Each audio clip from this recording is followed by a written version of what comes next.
Hello everyone, Dave here, welcome to my video. And in this video, I'm basically just comparing my compressors. I'm asking the question, which of my set of stereo pair compressors that I would use on drums, which actually sound good on drums. Right, couple of caveats for this. Number one, I'm not trying to find the best compressor to use as a parallel drum bus. In fact, generally when I'm looking for a drum bus compressor, I want it to be fairly transparent, whereas if I'm looking for something to go in parallel, I want something that's absolutely slamming. So that's the first thing. The second thing is I'm not trying to match the compressors to each other, because each of the set of compressors I'm using have a completely different character. So the idea of matching them to sound like each other, I think, is absolutely impossible. So instead, what I've done is I've kind of dialed in what I think sounds good for that compressor, and then we're just going to listen to the character of each compressor. I don't think there's going to be a conclusion as such. It's just the fact that some will sound right for some things and some will sound right for others. I'm using the drum track from a song called Alone Intertwined, which I'm actually going to do a mix of on this channel at some point. This is kind of in preparation for that video. The compressors that I'm going to be going through are the SSL Bus Plus, because you know how much I love that unit. I'm going to try the two Blueys, the 1176 clones that are the Blackline Audio Blueys that are the clone of Crystal Algae's Blueys. I've got a pair of SSL E-Dynamics, which I'm going to use. I've also got the Blackline Audio 17s. I've also got the Blackline Audio LA2A clones. And finally, I'm going to use the G-Bus compressor that's built into the Big 6 desk, and we're going to see how that built-in compressor stacks up against all the other stuff that I've got. So it's going to be an exciting video. Unless, of course, you don't care about compression on drums, then it's very dull, and I suggest you switch off now. Everything is timestamped, so feel free to skip around. Please also subscribe, like, comment, and all that stuff. Let's go and squash some drums.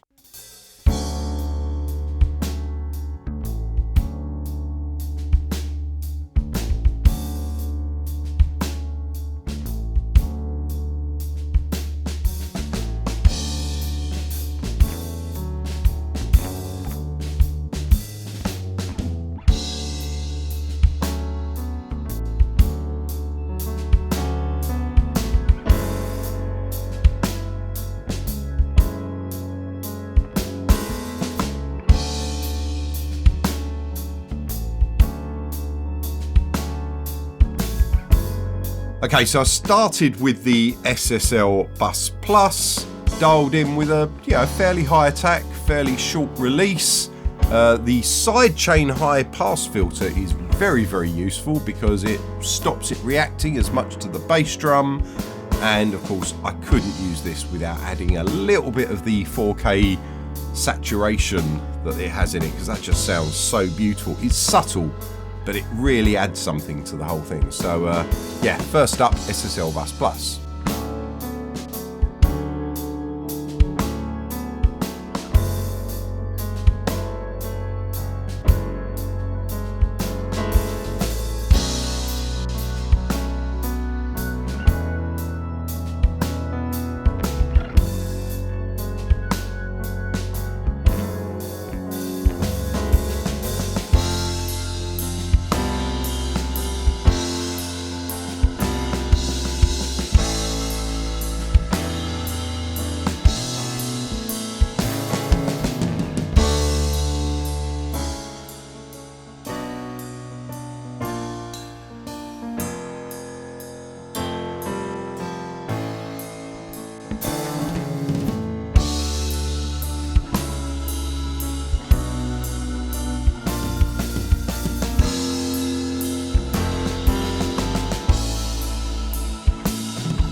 Once I've got something that sounds nice, I'm going to record all the compressors back into the computer so that I've got a stereo pair of drums, so that makes comparisons a lot easier, and also I can level match them a lot easier.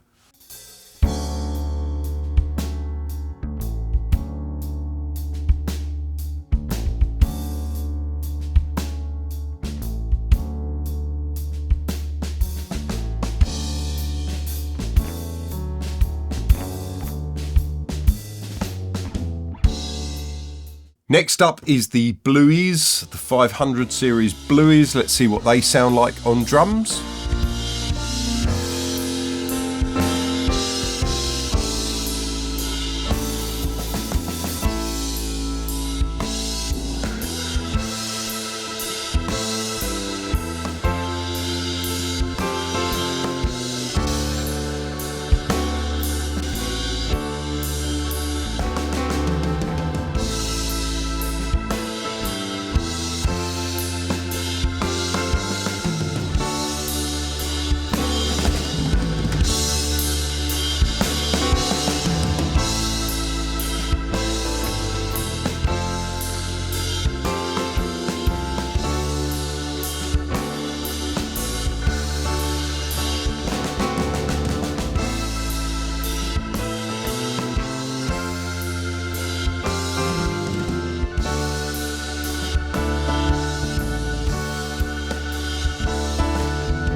Interestingly enough, I wasn't actually that impressed with them. Now, I love those compressors when I'm doing a parallel drum bus because they really smash the shit out the drums and bring them really forward. They've got a real kind of a harshness in that kind of mids, in the upper mids. But as a pair of drum bus compressors, I actually don't think they do that well. And there's quirks with these Blueys that's to do with the fact that the input's more than it should be, which is actually modelling the original unit. And then when you mix between them, when you get to that midway mix point, it's not actually turning down the compression and bringing in some of the dry signal. It's actually kind of, you're getting 200% of the signal. So even trying to mix a bit of the dry signal back in on these doesn't really work. You get all sorts of level discrepancies. So as a parallel drum bus, I've used that loads of times. It sounds lovely, but I'm going to exclude that from this test because I don't think I'd ever use them as my main drum bus unless I was trying to get a certain effect. Right, let's move on to the E-Dynamics, a pair of compressors that I've always found quite boring when I've put them on individual things like kick and snare, but let's see what they sound like over the drums as a stereo pair.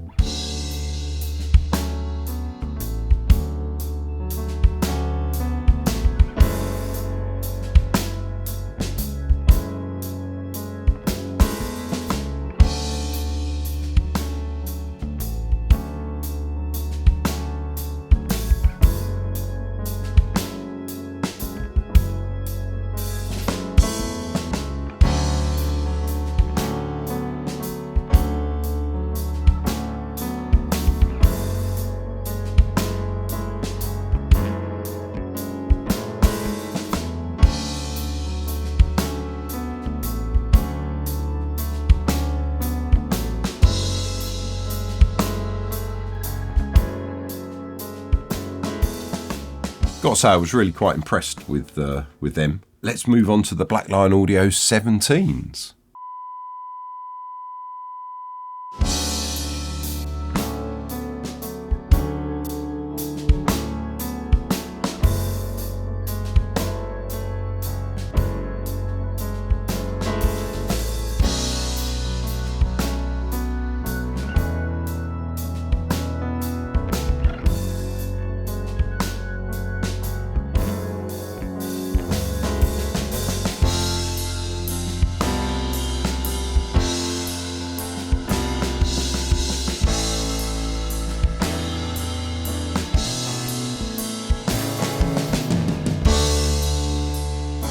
Okay, that was interesting. Wasn't having the level problems that I was having with the Blueys, and you could get a bit more subtlety out of them, but they were probably a little bit too forceful for what I would use just for a whole sort of drum bus. So let's now listen to the 2As because I think they're going to sound great.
Man, I love 2As on drums. Oh, there's just something about the way it crunches the snare and it pokes and I also like the fact it's so simple. It's just gain reduction and then makeup gain and that's it. And it kind of has its own character with the attack and the release. And I don't know whether it's just the fact that I haven't got any knobs to play with, therefore I just like what comes out of it. But I think those compressors sound absolutely beautiful. Final one, I'm going to check out the G-Bus comp on the SSL Big 6. I've always been a big fan of this, so let's see how it holds up just on drums.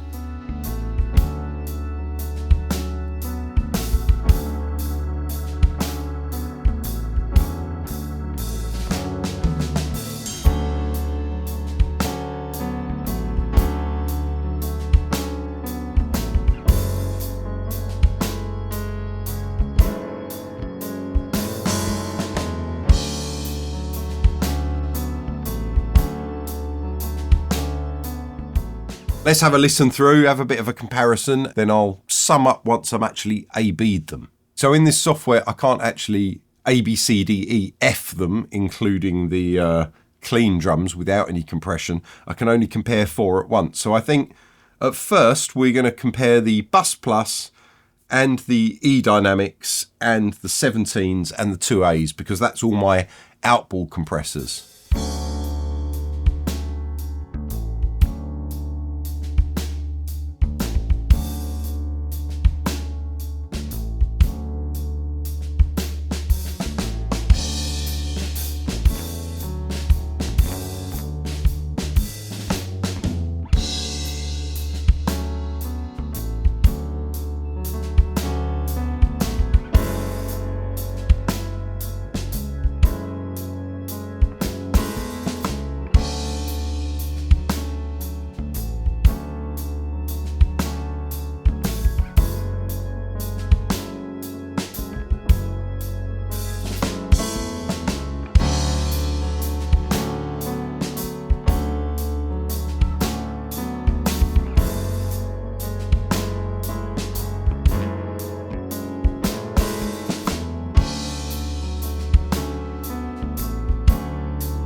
Okay, so my opinion on that is that the E-Dynamics I thought actually sounded really good for this particular application, in a way that on bass drum and snare drum I just find them a bit boring.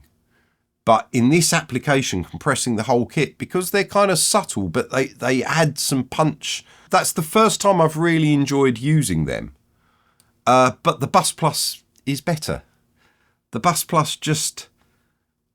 it had that little bit of grit from the 4K, but it still had the punch that I was looking for, and the sidechain high pass filter just allows it to not react as much to the bass drum. So I've got to say, in that whole matchup there, it's the Bus Plus first, because I think it's doing what the E-Dynamics are doing, but better, basically. And then the 2As after that, because the 2As... they've got a certain crunch to them, so if if I was doing something, let's say that was, in fact, like this song would be something I'd probably want to use the 2As on, because it's a bit more roomy, and where you want it to sound a bit more natural and less kind of slappy, I think the 2As give you that more organic sound. That's what I'm hearing out of it. Whereas the Bus Plus is giving me that nice kind of upfront, in-your-face rock sound, which a lot of the time is what I'm looking for. So out of those two, I'd say it's the Bus Plus and the 2As. The E-Dynamics can do kind of 70% of what the Bus Plus is doing, and the 17s, along with any kind of 1176 type compressor, I don't think that they're working as well as a bus compressor for me. Even with the longest attack, it's still just eating too much of the transient for my liking. So for this test of 4, I'm going to lose the Black Lion audio stuff, and this is just going to be the SSL E-Dynamics and the Bus Plus and the G-Bus comp in the desk, and then I'm also going to include the stereo pair of drums that would just bounce through the Big 6 desk, but without any compression on them at all. I did that to try and keep it fair, because just in case the Big 6 was changing the sound in some way, I didn't want to just bounce it from within the door, because I wanted it to pick up any characteristics, seeing as all the other drums have gone through the desk. I wanted it to pick up any characteristics that the desk may be giving it.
So the first thing I noticed on that is the inbuilt desk compressor actually sounds really nice, but I'm losing a bit of bottom end off it. It's kind of cleaning up the bottom end, but I'm losing some of the punch from the bottom end of the bass drum. And again, having that sidechain higher pass filter on the Bus Plus really helps kind of keep that low end in there, which of course you don't have on the desk, and you didn't have it on the traditional G-Bus comps built into the SSL 9000 desks. In fact, that was probably one of the complaints that people said about sort of that kind of 80s and 90s SSL sound, is everything sounded tight and punchy, but it lacked a certain amount of bottom end because their inbuilt desk compressors did kind of take some of that bottom end out, and this is doing that. So if you want that sound, this compressor is doing that really nicely to the kit. But I don't mind that across a whole mix, because by that time there's a lot of bottom end in, you don't mind taking a bit out. But I think on the drums at this stage, the Bus Plus is still winning for me. What can I say? I've said it before, it's my favourite unit. And it's the Bus Plus and the 2As for me that I would use. If I'm looking for a compressor to put across all my drums, I am going to be reaching for the Bus Plus or the 2As, depending on the style of music. But that's not to say the others don't have their place, and I'm glad I've been through and I'm glad I've listened to them. I think if I'm doing a parallel bus, then the Blueys, the ones that I didn't think worked at all for this test, they worked really well. And also the 2As, I'd be using that. I'd be, turning them up much more, slamming the shit out of it, and then putting that in the mix as a parallel. I think, again, depending on style of music, they both work really well. Now, usually I would be putting in the drum bus, I'd be putting the stereo UV EQ before it so that I could EQ on the way in and also use the trim to either push more level to the compressor or bring it back. So I can kind of get my compressor set and then just use the trim. In this test, I didn't want to do that because I just wanted to listen to the compressors as they were, but I wasn't overly bothered if one of them had a little bit more top end, or because, you know, at the end of the day, I'm going to deal with that with EQ. I just wanted to hear the character of the compressors, and basically it's reassured me that what I've been doing, I haven't been missing any tricks. The only thing that was a real revelation for me is how good the E-Dynamics actually sounded just on a stereo pair of drums. And if I didn't have the Bus Plus, or if I was using the Bus Plus somewhere else in the chain, then I'd definitely look at using them as a stereo pair of drum bus compressors. I think they actually really worked well for that, and I was considering selling them and getting the B-Dynamics, but I might just keep them now. The other thing is often when I process drums with the Bus Plus, I do it in mid-side mode, which I really like. I didn't do that in this test because none of the other compressors are doing mid-side mode, so I wanted to keep the test fair. Although I wasn't trying to match the sounds, I thought that the character of a mid-side compression on that would be so different to the character of just normal stereo compression on the others that I thought that's taking the comparison a little bit too unfair for my liking. But let me know which you like, let me know what you don't like, let me know the flaws in my experiment, because, you know, I'm making this stuff up. You might think, oh, test that against that, or you could have done that. Well, let me know and I'll do it. Thanks for watching. Please like, please subscribe, please share and all that stuff. Leave me a comment. See you in another video.